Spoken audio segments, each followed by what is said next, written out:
All right, let's dive into one of the real powerhouses of industrial heating, the Cleaver Brooks Scotch Marine Fire Tube Steam Boiler. Now, if you're an operator or a maintainer, you know that understanding the full operational sequence isn't just good practice. It's absolutely critical for keeping things safe and running efficiently. So let's get into it. So, just to give you an idea of the scale we're talking about, this beast is rated for a whopping 14 million BTUs per hour. But what really makes it a workhorse is its flexibility. This is a dual fuel system, which means it's built to run on natural gas, but can switch right over to a number 2 fuel oil backup whenever it's needed. Okay, here's the game plan for this breakdown. We're going to walk through 5 key stages. We'll start with a super important safety purge cycle, then move to ignition and the main burn. After that, we'll see how it modulates for killer efficiency, cover how to switch over to fuel oil, and finally, wrap up with analyzing the exhaust to make sure everything's running perfectly. Right, so before a single spark can fly, this boiler has to be 100% sure it's safe to fire up. The second there's a call for steam, the whole process kicks off with the safety purge cycle. This is an absolute non-negotiable first step. So here's how that works. First, the combustion air fan kicks on. That powers the outside air damper motor to open up, pulling in fresh air. Now here's the crucial part. A proving switch has to send a signal back to the controller confirming, yep, we have enough airflow. This whole 4-pass purge is designed to blow out any leftover unburned fuel from the last cycle.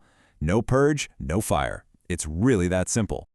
Okay, so the purge is done, the system has proven it's safe, and now we're ready to introduce some fuel. This brings us right to the ignition and main burn sequence. And here's the hardware that makes it happen, the natural gas train. You've got your main line, a smaller dedicated line for the pilot, and a bunch of safety gear like high and low pressure switches. You also have 2 modulating gas valves with a vent valve sandwiched between them, another safety feature. And here's a key design detail you gotta know. Ignition always starts with a natural gas pilot, even if you're about to run on fuel oil. So, okay, the pilot solenoid opens up, the spark igniter does its thing, and poof, you've got a pilot flame. But how does the boiler's brain, the controller, actually know that flame is really there? It can't just guess, right? It needs solid proof. Well, that proof comes from a flame sensor, which everyone in the field just calls a fire eye. This thing is a critical safety interlock. It has to physically see that pilot flame before it gives the green light for the main gas valves to open. Why? Because this prevents a catastrophic scenario where you're just dumping raw, unburned fuel into the combustion chamber. You absolutely have to prove that pilot before the main burn can ever begin. All right, the main flame is established, we're heating water, and we are officially making steam. But, you know, the building's need for steam changes all the time, so the boiler needs a smart way to match its power output to that demand. And that's where modulation comes into play. Now, your furnace at home probably has a simple on-off burner. It just blasts on, then shuts off. For an industrial load, that is incredibly inefficient. This Cleaver Brooks boiler, on the other hand, has a fully modulating burner. Think of it like a gas pedal. As steam pressure changes, a modulating motor perfectly adjusts both the fuel and the air going in. If pressure gets too high, it backs the fire down. If pressure drops, it ramps it up. This constant fine-tuning of the air-to-fuel ratio is exactly what gives these boilers such fantastic efficiency. Hey, just going to take a quick pause here. If you're finding this breakdown valuable, do us a favor and hit that like button or drop a comment below. It really helps us create more content for operators just like you. And of course, the whole reason we're doing any of this comes down to simple heat transfer. At the end of the day, all those hot combustion gases are just being pushed through these fire tubes, and as they travel, they transfer all that thermal energy to the water surrounding the tubes, which is what generates your steam. This basic principle is the same whether you're running on gas or on fuel oil. So we've got the natural gas operation down, but what happens when you get that call from the utility company and they need you to switch over to your backup fuel to help them out with grid demand? Well, this is where that dual fuel capability really shines.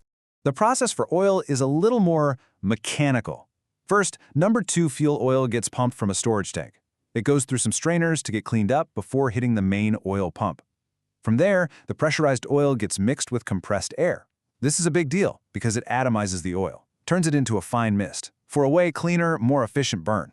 That mixture then gets sent to the burner, and yep, you guessed it, it's ignited by that very same natural gas pilot we talked about earlier.